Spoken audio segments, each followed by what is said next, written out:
course, later I learned, as the culture started to change, that I had white privilege, which I never knew.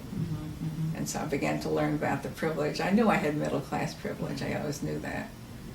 And I suppose I knew I had white privilege in a sense, since my high school was in Harlem, and I was aware of obvious divide between blacks and whites. But using the word privilege and appealing to myself, that was a learning experience. How did that happen, that awareness of white privilege in the way it was enacted in your own life? Well, I think it began with women of color in psychology saying, hey, look at us, who do you think you are? And you're leaving us out of the picture. At the time, I had a number of women of color on the board, on the editorial board, and one who had never ever reviewed an article because maybe it wasn't in her area or whatever. And she'd been on for years and years, and I just took her off. And that's what I got people angry. But I wrote a nice letter, and I just said, we're rotating people off, and we've got to get new blood in here and all that kind of stuff. So someplace in there I began to get the awareness, I guess, from people talking to me and being outraged, but confronting me with it. And so you get confronted, and you have to think about it. If someone thinks I am, it doesn't mean I am.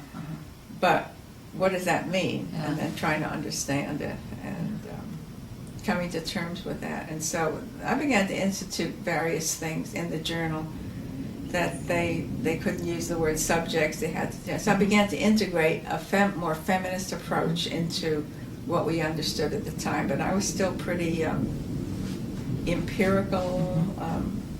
If you really had very qualitative research, like 10 people in a group, and you did, I saw 4 themes in here, and this is what it all means.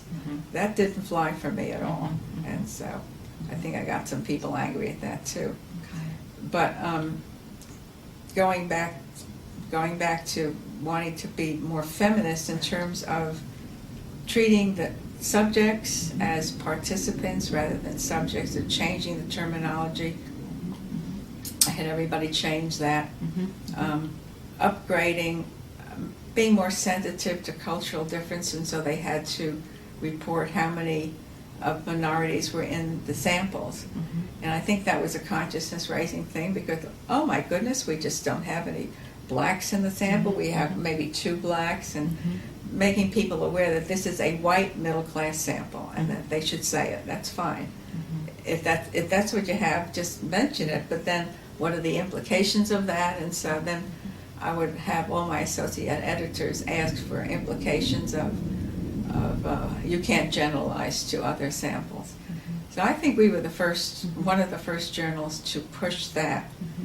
I subsequently got on the after I stopped being editor, I'll go back to the journal, but I was on the publication and communication for the P&C board, and then I finally was chair of that. And I tried very hard to even get some people to put more minority reviewers on, put some minority.